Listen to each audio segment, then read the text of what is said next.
Hello everyone, welcome to Mapstick media. അപ്പൊ ഇന്നത്തെ നമ്മുടെ ടോപ്പിക് സിദ്ദിഖ് ലാൽ കോംബോയും സിനിമകളുമാണ് അല്ലെ? അതെ, സിദ്ദിഖ് ലാലിന്റെ സിനിമകൾ നമ്മൾ എല്ലാരും കണ്ടിട്ടില്ല, അത് എല്ലാവർക്കും പരിചിതമായ സിനിമകളാണ്. പക്ഷെ ഇപ്പൊ നമ്മള് സിദ്ദിഖ് ലാലിന്റെ റാംജിറോ, ഗോഡ് ഫാദർ മുതൽ കാബൂളിവാല വരെ ഇവർ ഒരുമിച്ച് ചെയ്ത സിനിമകൾ, അത് കഴിഞ്ഞിട്ട് സിദ്ദിഖ് ഇൻഡിപെൻഡന്റ് ആയിട്ട് ചെയ്ത ഫ്രണ്ട്സ്, ഹിറ്റ്ലർ മുതൽ നമ്മുടെ ലാലേട്ടന്റെ ബിഗ് ബ്രദർ വരെയുള്ള സിനിമകൾ.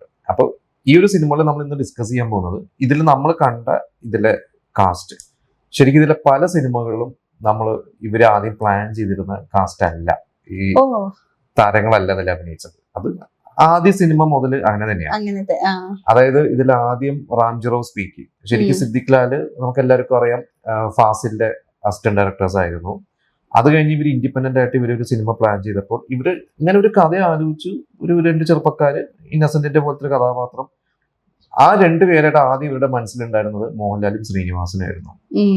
അതായത് മോഹൻലാൽ, കാരണം ഈ സിദ്ദിഖ് ലാലിന്റെ തന്നെ കഥയാണ് നാടോടിക്കാറ്റ്, മൂലകഥ സിദ്ദിഖ് ലാലാണ്. അപ്പൊ അതിൽ മോഹൻലാൽ ശ്രീനിവാസന് കോംബോ ഭയങ്കര ഹിറ്റായി നിൽക്കുന്ന സമയത്ത് ഇവര് സിദ്ദിഖ് ലാലിനെ മോഹൻലാൽ ശ്രീനിവാസൻ എന്ന രണ്ടുപേരെ മനസ്സിൽ കരുതിയിട്ടാണ് ആ കഥ ഇവർ എഴുതിക്കൊണ്ടിരുന്നത്. പക്ഷെ അന്ന് ഇവരുടെ ഗുരുവായ ഫാസിൽ പറഞ്ഞു, നിങ്ങൾ പുതിയ ആളുകളാണ്, അപ്പോ മോഹൻലാലിനെ ശ്രീനിവാസനെ വെച്ച് സിനിമ ചെയ്താൽ ഹിറ്റാവും, പക്ഷെ ചിലപ്പോൾ നിങ്ങൾക്ക് ആ ക്രെഡിറ്റ് കിട്ടിയെന്ന് വരില്ല, കാരണം നിങ്ങൾ പുതിയ ആളുകളാണ്, അപ്പൊ നിങ്ങൾ പുതിയ ആളുകളെ പരീക്ഷിക്കും, ഞാൻ തന്നെ നിർമ്മിക്കാം, കുഴപ്പമില്ല എന്ന് പറഞ്ഞ ഇവര് അങ്ങനെ പ്രൊസീഡ് സമയത്തായിരുന്നു.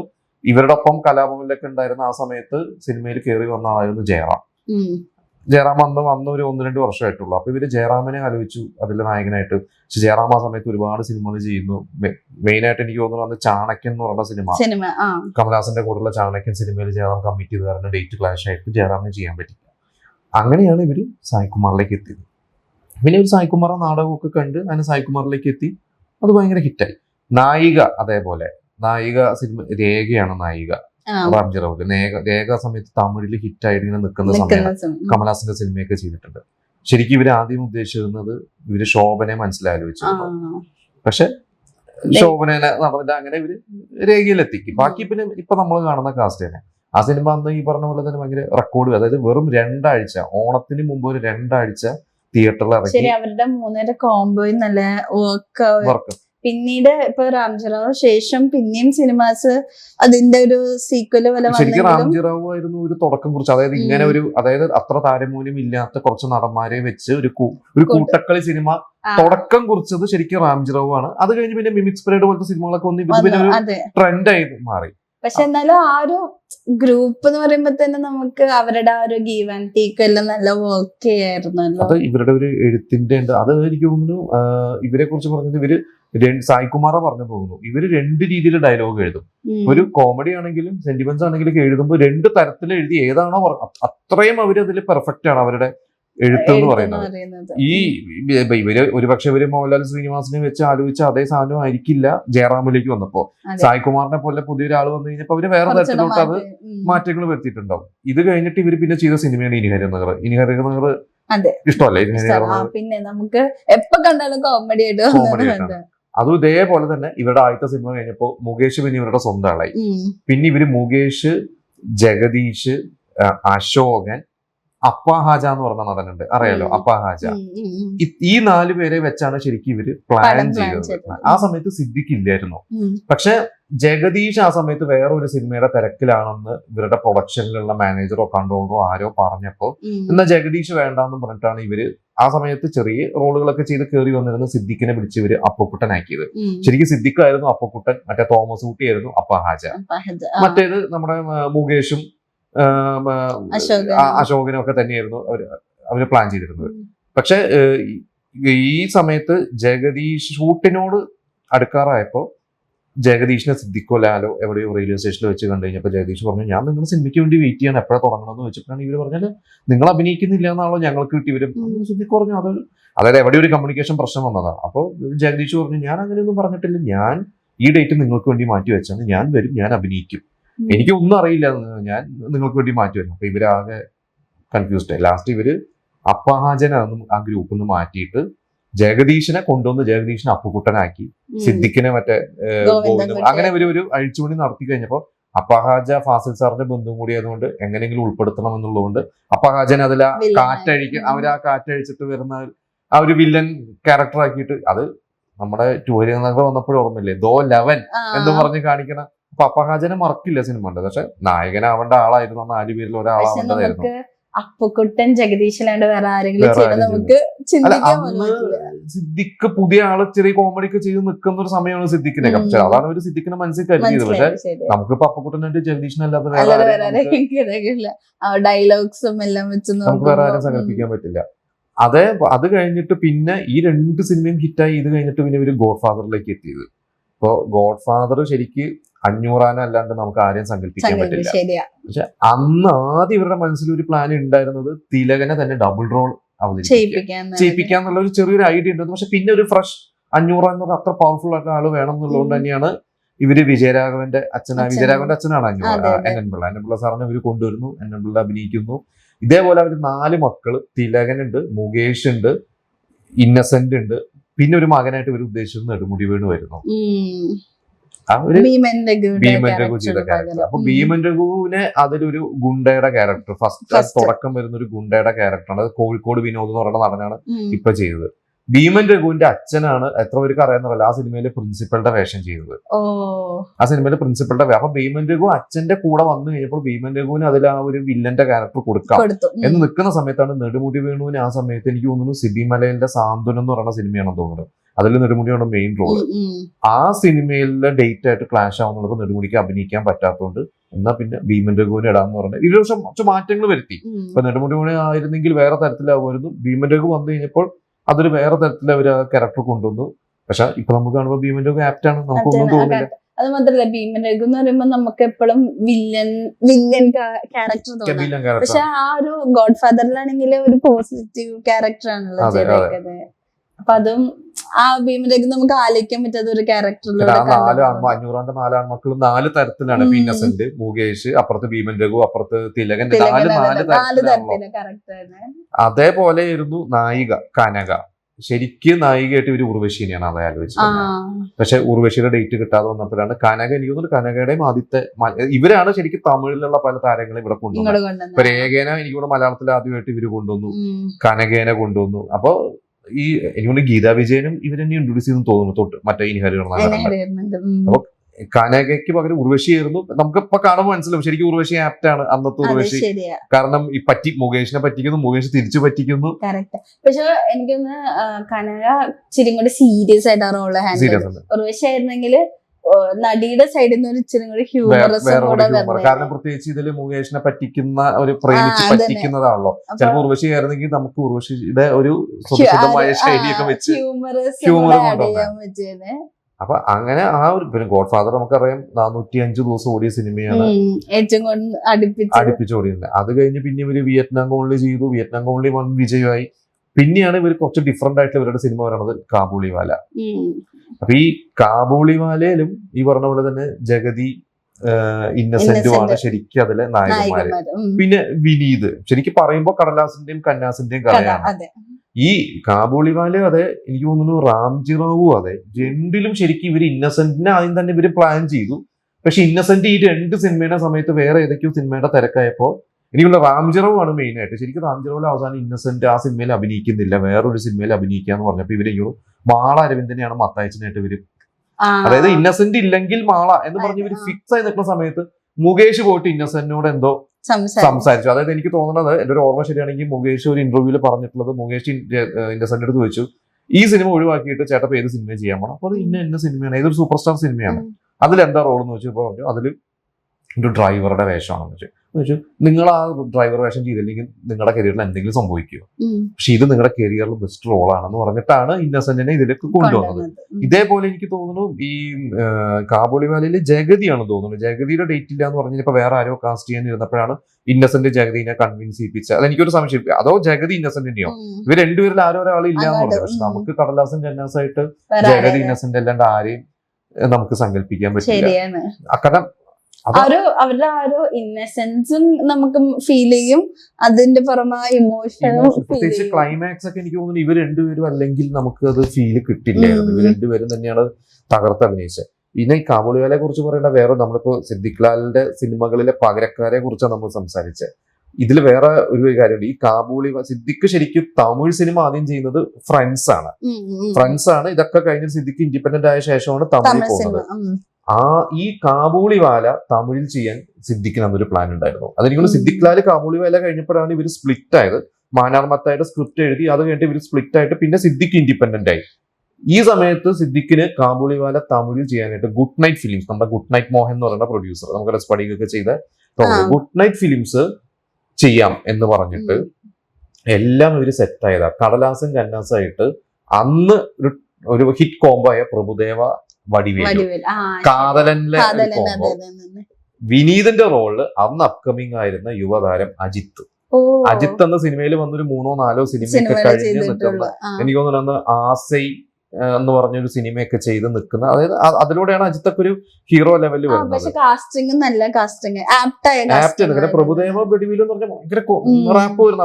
അവരുടെ സിനിമകളൊക്കെ ആ കാതലനൊക്കെ ഭയങ്കര ഹിറ്റായിരുന്നു, എല്ലാം സെറ്റ് ആയിരുന്നു. പക്ഷെ എന്തോ ചില കാരണങ്ങൾ കാരണം അവസാനം എന്തോ ഡേറ്റ് ഒക്കെ, അതായത് പ്രൊഡക്ഷൻ സൈഡിൽ എന്തൊക്കെയോ ഇഷ്യൂസ് വന്ന കാരണം ആ പ്രൊജക്ട് നടന്നില്ല. അല്ലെങ്കിൽ ചിലപ്പോ അജിത്തിനെ അന്ന് സിദ്ദിഖ് സാർ ഡയറക്ട് ചെയ്യേണ്ടതായിരുന്നു.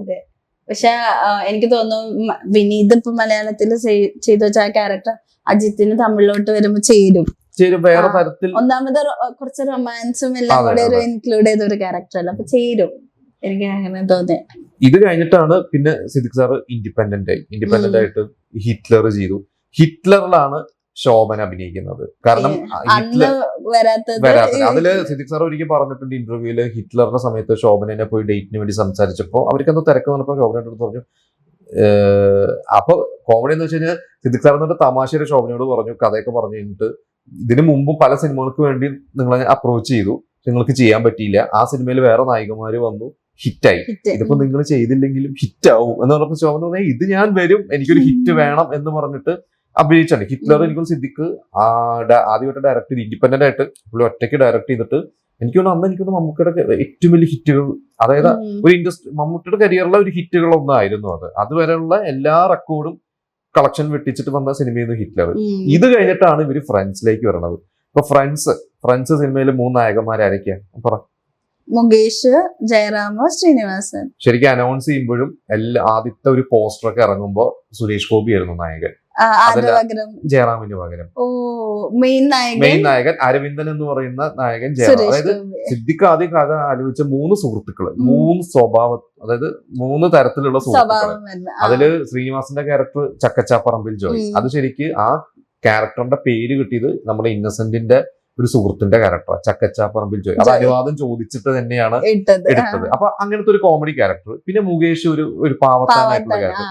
പിന്നെ ഈ പറഞ്ഞ പോലെ വലിയൊരു ജഡ്ജിയുടെ മകൻ, ഒരു താന്തോന്നിയായ ഒരു റൊമാൻറ്റിക് ബോയ്. അത് ജയറാം വന്നപ്പോഴാണ് അങ്ങനെയായത്. സുരേഷ് ഗോപി ആയിരുന്നെങ്കിൽ അതൊരു ആക്ഷൻ ഹീറോ ആയിരുന്നു. അതായത് ഇവരുടെ കൂട്ടത്തിൽ ഒരു നേതാവ് തൊട്ടതിന് പിടിച്ചതിന് തല്ലുണ്ടാക്കുന്ന ഒരു സുരേഷ് ഗോപിയുടെ അന്നത്തെ ഒരു ആക്ഷൻ ഇമേജിന് പറ്റിയതായിരുന്നു. ഇവരെല്ലാം പ്ലാൻ ചെയ്തു. പക്ഷെ അതായത് അന്ന് പല കഥകൾ പിന്നീട് കേട്ടു. അതായത് അന്നൊക്കെ തിയേറ്റർ എല്ലാം ബ്ലോക്ക് ചെയ്യും ഷൂട്ട് തുടങ്ങുന്നതിന് മുമ്പ്. അപ്പൊ ഇവര് തിയേറ്റർ ബ്ലോക്ക് ചെയ്യാൻ വേണ്ടി തിയേറ്ററിന് എല്ലാത്തിനും ഈ പോസ്റ്റർ അയക്കണം സിനിമകളുടെ, കമ്മിങ് സൂൺ എന്ന് പറഞ്ഞ. അപ്പൊ ആ സമയത്ത് 3 പേരെയും കിട്ടി ഒരു ഫോട്ടോഷൂട്ട് നടത്താൻ ഇവർക്ക് സമയമില്ലാതിരുന്നുകൊണ്ട് ഇവര് കാരിക്കേച്ചർ എന്തോ വരച്ചിട്ട്, ജയറാം ഇവര് 3 ഫ്രണ്ട്സ് ഇങ്ങനെ കെട്ടിപ്പിടിച്ച് നിൽക്കുന്ന, തോളത്ത് കയറ്റി നിൽക്കുന്ന ഒരു കാരിക്കേച്ചർ പോലെ എന്തോ വരച്ചു കഴിഞ്ഞപ്പോ വരച്ചിട്ട് മനസ്സിലാവുന്നില്ല ഇവരാരൊക്കെയാന്നുള്ളത്. അപ്പോ പേരെഴുതി മുകേഷ്, സുരേഷ് ഗോപി, ശ്രീനിവാസൻ എന്ന് പറഞ്ഞ പേര് എഴുതി കഴിഞ്ഞപ്പോ സുരേഷ് ഗോപിയുടെ പേര് 2ാമത് വന്നു. അപ്പൊ ആരൊക്കെയോ വന്ന് പറഞ്ഞു സുരേഷ് ഗോപിയുടെ പേര് 2ാമതാണ്, നായകൻ മുകേഷ് ആയിരിക്കും എന്നൊരു, അവിടെ എന്തോ ഒരു കുത്തിത്തിരിപ്പ് ഉണ്ടാക്കിയതുകൊണ്ടാണോ എന്നറിയില്ല, സുരേഷ് ഗോപി അത് ചെയ്തില്ല. അതായത് എല്ലാം ഫിക്സ് ചെയ്തിട്ട് അവസാനം ഡേറ്റിന് സമയത്ത് കഴിഞ്ഞപ്പോൾ സുരേഷ് ഗോപി എനിക്ക് ചെയ്യാൻ പറ്റില്ല എന്ന് പറഞ്ഞപ്പോ കാരണം പറഞ്ഞത് FIR ചെയ്യാനുണ്ട്, FIR എനിക്ക് അതിന്റെ ഇടയ്ക്ക് ക്ലാഷ് വന്നു. എന്താണ് സുരേഷ് ഗോപി ഈ അടുത്തും പറഞ്ഞത് എനിക്ക് FIR ചെയ്യാനുണ്ടായിരുന്നു എന്നാണ്. പക്ഷെ അന്നത്തെ ഗോസിപ്സ് എങ്ങനെയായിരുന്നു, ആരോ പാര വെച്ചു സുരേഷ് ഗോപിയുടെ അടുത്തെന്നൊക്കെ പറയുന്നത് നമുക്കെന്നെ സത്യം അറിയില്ല. പക്ഷെ ഈ സമയത്ത് ഇവര് വിഷു റിലീസായിട്ട് ഫിക്സ് ചെയ്തു. അത് 99 വിഷു റിലീസായിട്ട് ഫിക്സ് ചെയ്തു. ഇനിയിപ്പോ എന്ത് ചെയ്യുന്ന പറഞ്ഞപ്പോഴാണ് ഇവര് ജയറാമിന്റെ അടുത്ത് കാണാൻ പോയത്. അത് എനിക്കൊന്ന് സൂര്യപുത്രൻ സിനിമയുടെ ഷൂട്ടിനാണ് ജയറാമിന്റെ അടുത്ത് കാണാൻ പോണത്. അപ്പൊ ഇന്നസെന്റ് ഉണ്ട്. ഇന്നസെന്റ് ആണ് ഇവരോട് പറഞ്ഞത്. ജയറാം കഥ കിട്ടു പറഞ്ഞു, ഇത് ഉഗ്രം കഥയല്ലേ, സുരേഷിനോട് വേണമെങ്കിൽ ഞാൻ പറയാമെന്ന് പറഞ്ഞപ്പോൾ ഇല്ല സുരേഷിന് ചെയ്യുന്നില്ല എന്ന് പറഞ്ഞു. അപ്പൊ ജയറാമിന് ആ സമയത്ത് വീണ്ടും ചില വീട്ടുകാര്യങ്ങൾ ചെയ്യാനുണ്ട്. ജയറാം പറഞ്ഞു ഞാൻ ചെയ്യാം, പക്ഷെ വിഷുവിന് അപ്പൊ എന്റെ 2 സിനിമ വരും. അപ്പൊ വീണ്ടും ചില വീട്ടുകാര്യങ്ങൾക്ക് ഞാൻ ഡേറ്റ് കൊടുത്തിട്ടുണ്ട്, അതിന്റെ ഇടയ്ക്ക് വേണം അപ്പൊ നിങ്ങൾ എന്നെ അഡ്ജസ്റ്റ് ചെയ്ത് അങ്ങോട്ടും ഇങ്ങോട്ടൊക്കെ വിടേണ്ടി വരും എന്ന് പറഞ്ഞു ചെയ്യാന്ന് പറഞ്ഞിട്ട് ജയറാം വന്നപ്പോൾ അതൊരു കുറച്ചൊരു പൂവാലൻ സ്റ്റൈലായി, വേറെ തരത്തിലായി. അപ്പൊ ഇവര് ജയറാമിനെ ഫിക്സ് ചെയ്തു, നായികയായിട്ട് മഞ്ജു വാര്യരായിരുന്നു. ഇവരെല്ലാം ഫിക്സ് ചെയ്ത സമയത്താണ് മഞ്ജു വാര്യര് ആ സമയത്ത് കല്യാണം കഴിഞ്ഞ് ദിലീപായിട്ടുള്ള കല്യാണം കഴിഞ്ഞ് അഭിനയം നടത്തി. അപ്പൊ ഇവർക്ക് മഞ്ജു വാര്യർക്ക് അതായത് മഞ്ജു വാര്യർ ദിവ്യോണി അന്ന് അങ്ങനെയായിരുന്നു ഏത് സിനിമയുടെ ഫസ്റ്റ് ഓപ്ഷൻസ് മഞ്ജു വാര്യർ ദിവ്യോണി ആയിരിക്കും. അപ്പൊ മഞ്ജു വാര്യർ മാറി കഴിഞ്ഞപ്പോഴാണ് മീന വന്നത്. മീന വന്നു കഴിഞ്ഞു, ഇവരെല്ലാം ഫിക്സ് ചെയ്ത് ലാസർ അടയപ്പനായിട്ട് ഇന്നസെന്റ് വരുന്നു. ഇപ്പൊ നമുക്ക് ഇന്നസെന്റ് ജഗതി അല്ലാണ്ട് സങ്കല്പിക്കാൻ പറ്റില്ല. പക്ഷെ ഇന്നസെന്റിന്റെ ഇതേ സമയത്ത് തന്നെ സത്യനന്ദിക്കാട് വീണ്ടും ചില വീട്ടുകാര്യങ്ങൾ, അതേപോലെ പ്രിയദർശന്റെ മേഘം, ഈ സിനിമകൾക്കൊക്കെ ഇന്നസെന്റിനെ വിളിച്ചു. ഇന്നസെന്റ് എന്ത് ചെയ്തു, 3 പേര് എന്റെ സുഹൃത്തുക്കൾ, 3 പേർക്ക് ഞാൻ ഡേറ്റ് കൊടുക്കില്ല. അപ്പൊ വിചിത്രമായ ഒരു തീരുമാനം എടുത്തു. അപ്പൊ ഇവര് പറഞ്ഞു കുഴപ്പമില്ല ചേട്ടന് ഇഷ്ടമുള്ള റോള് ചെയ്തെന്ന് പറഞ്ഞു. വേണ്ട, ഞാൻ നിങ്ങൾ 3 പേരും ഒരുപോലെയാണ്, ആരെയും എനിക്ക് വിഷമിപ്പിക്കാൻ താല്പര്യമുണ്ടെന്ന് പറഞ്ഞു. പുള്ളി വെറുതെ ഇരുന്നു, ഒന്നും ചെയ്തില്ല. അങ്ങനെയാണ് ജഗതി വന്നത്. പക്ഷെ ലാസറളയപ്പം നമുക്ക് വേറെ ലെവലാണ്. അതിലൊരു സീന് ഓർമ്മയുണ്ടോ, ജഗതിയുടെ തലയിൽ ചുറ്റിക വീഴുന്ന സീനില്ലേ? ആ സീനിന്റെ തൊട്ട് മുമ്പുള്ള സീനും അതിനുശേഷമുള്ള സീനിലും ജയറാമും മുകേഷും ശ്രീനിവാസനും ഒക്കെ ഉണ്ട്. ആ സീനിൽ ജയറാമും ഇല്ല, ശ്രദ്ധിച്ചിട്ടുണ്ടോ? ഒന്ന് ആലോചിച്ച് നോക്കൂ. ആ ചുറ്റിക വീഴുമ്പോ ആണി പറിച്ചുകൊണ്ട് വാന്നൊക്കെ പറയുന്നത് ശ്രീനിവാസനോടും മുകേഷിനോടാ. ശരിക്കും ആ ദിവസം ജയറാമിന് ഈ പറഞ്ഞ പോലെ എനിക്കൊന്ന് വീണ്ടും ചില വീട്ടുകാരുള്ള വേറെ ഷൂട്ടിന് പോകണം. അപ്പോ ജയറാം പോയപ്പോ ഇവർ ഈ സീൻ എടുക്കണില്ല, എന്നാൽ അത് ക്യാൻസൽ ചെയ്യാന്ന് പറഞ്ഞപ്പോൾ ജയറാം പറഞ്ഞ ഉഗ്രൻ സീനായിരിക്കും, അമ്പിളിച്ചേട്ടൻ ഗംഭീരായി ചെയ്യും, ഞാനില്ലെങ്കിലും നിങ്ങൾ ആ സീൻ എടുക്കണം എന്ന് പറഞ്ഞ് ജയറാമായിരുന്നു നിർബന്ധിച്ച് ആ സീൻ ആ സിനിമയിൽ ചെയ്യിപ്പിച്ചത്. അത് ഇത് റീമേക്ക് ചെയ്തിട്ട് തമിഴിൽ പോയപ്പോ വടിവേലുവാണ് ആ ജഗതിയുടെ റോൾ ചെയ്തത്. വടിവേലുവിന്റെ ആ സീൻ ഇപ്പോഴും സോഷ്യൽ മീഡിയയിൽ വീണ്ടും കുത്തിപ്പൊക്കി ട്രെൻഡ് ആയിട്ടുണ്ട്. അതില് ആ തലയിൽ ചുറ്റിക വീഴുന്നൊക്കെ വടിവേലു അഭിനയിച്ചിട്ട് അത് വീണ്ടും ട്രെൻഡൊക്കെ ആയിട്ട് വന്നിട്ടുണ്ട്. അപ്പൊ ഈ നമ്മൾ പറഞ്ഞ കുറെ കഥാപാത്രങ്ങള്, കുറെ നടന്മാര് വന്നും മാറി. അത് സിദ്ദിഖൻ എപ്പോഴും പറയും, എന്റെ എല്ലാ സിനിമയിലും കാസ്റ്റിംഗിന്റെ കാര്യം അവസാനം വരെ ടെൻഷൻ ആയിരിക്കും, പക്ഷെ ഷൂട്ടിംഗ് സമയത്തുമ്പോ എല്ലാം സെറ്റ് ആയിരിക്കും. പക്ഷെ ഇപ്പൊ അവര് എടുത്തു വെച്ച ക്യാരക്ടേഴ്സ് ഉണ്ടല്ലോ, ആലോചിച്ച ക്യാരക്ടേഴ്സിനെക്കാളും എടുത്തു വെച്ച ക്യാരക്ടേഴ്സ് ഇപ്പൊ നമ്മൾ കണ്ട് പരിചയമായി വരുമ്പോ അതിന്ന് നമുക്ക് വേറെ ഒരാളെ സങ്കല്പിക്കാൻ പറ്റില്ല. അത്രയും പെർഫെക്ഷനിലാണ് അവർ എടുത്തു വെച്ചേക്കുന്നത്. പിന്നെ ഇവരും സ്ക്രിപ്റ്റ് അതിനനുസരിച്ചിട്ട് മാറ്റും. ഇവര് ഭീമൻ രഘു ഗോഡ് ഫാദറിൽ വന്നു കഴിഞ്ഞപ്പോ അതിനനുസരിച്ചിട്ട് മാറ്റി, ജയറാം വന്നപ്പോ അതിനനുസരിച്ചിട്ട് മാറ്റി, ജഗതി വന്നപ്പോ അതനുസരിച്ചിട്ട് വേറെ തരത്തിലുള്ള ലാസറളയപ്പനാക്കി. അപ്പൊ എല്ലാത്തിലും ഇവര് മാറ്റങ്ങൾ വരുത്തുന്നുണ്ട്. അത് കഴിഞ്ഞിട്ട് നമ്മൾ സിദ്ദിഖ് ചെയ്ത പടങ്ങൾ എനിക്കൊന്ന് ബോഡി ഗാർഡ് ഇതേപോലെയാണ്. എനിക്ക് തോന്നുന്നു ആദ്യം അസിനായിരുന്നു തോന്നുന്നു. ഷൂട്ടിങ്ങിന് ഒരാഴ്ച മുമ്പ് എന്തോണം അസിന്റെ ഡേറ്റ് ക്ലാഷ് ആയിട്ടാണ് നയൻതാര വന്നത്. പിന്നീട് തമിഴിൽ ചെയ്തപ്പോ അസിൻ തന്നെ വന്നു. അപ്പൊ ഇങ്ങനെയൊക്കെയാണ് ഇതില് എന്താ പറയാ ഇവരുടെയൊക്കെ സിനിമകളുടെ പിന്നിലുള്ള കഥകൾ. അപ്പൊ ഇതേപോലെ ഇനിയും കഥകളായിട്ട് ഞങ്ങൾ ശരിക്കും പറയുകയാണെങ്കിൽ ബിഗ് ബ്രദർ കഴിഞ്ഞിട്ട് മമ്മൂക്കേനെ വെച്ചൊരു സിനിമ ചെയ്യാൻ ഇരുന്നിരുന്നതാണ്. ആ സമയത്താണ് അതേ മരിച്ചത്. ലാൻസാർ എനിക്ക് തോന്നുന്നു അവസാനം കുറച്ച് പടങ്ങളൊന്നും അങ്ങനെ വിചാരിച്ച പോലെ ഏക്കാത്തോണ്ട് എനിക്കൂടെ ഇനിയിപ്പോ സംവിധാനം ചെയ്യുന്നില്ല എന്ന് പറഞ്ഞു നിൽക്കുന്നത്. അപ്പോ എന്താവും എന്നുള്ളത്. പക്ഷെ ഇപ്പോഴും ഞാൻ പറഞ്ഞ ഇവര് ചെയ്തു വെച്ച സിനിമകൾ തന്നെ മതി. ഒരു ദിവസം ഞാൻ പറഞ്ഞ ഇവരുടെ രണ്ടുപേരുടെയും ഈ പറഞ്ഞ സിനിമകളോ അല്ലെങ്കിൽ സിനിമകളുടെ ഡയലോഗോ പറയാത്ത ഒരു ദിവസം പോലും ആരുടെയും ജീവിതത്തിൽ ഉണ്ടാവില്ല. നമ്മൾ ഓർക്കെങ്കിലും ചെയ്യും, അല്ലെങ്കിൽ ഒക്കെ പോട്ടെ സോഷ്യൽ മീഡിയയില് എന്തെങ്കിലും റെഫറൻസ് എങ്കിലും നീ എന്തിനാ പഠിക്കുന്ന അല്ലെങ്കിൽ മറ്റേ മത്തായി ചേട്ടൻ ഉണ്ടോ ഇതിലെല്ലാ ഡയലോഗ്. അല്ലെങ്കിൽ അപ്പുകുട്ടന്റെ ക്യാരക്ടർ എന്ന് പറയുന്നത് നമ്മൾ എത്ര പേര് റിലേറ്റ് ചെയ്തിട്ടുണ്ട്, എത്ര പേർക്ക് ഭയങ്കര ഇഷ്ടമുള്ള ക്യാരക്ടർ അപ്പുകുട്ടൻ.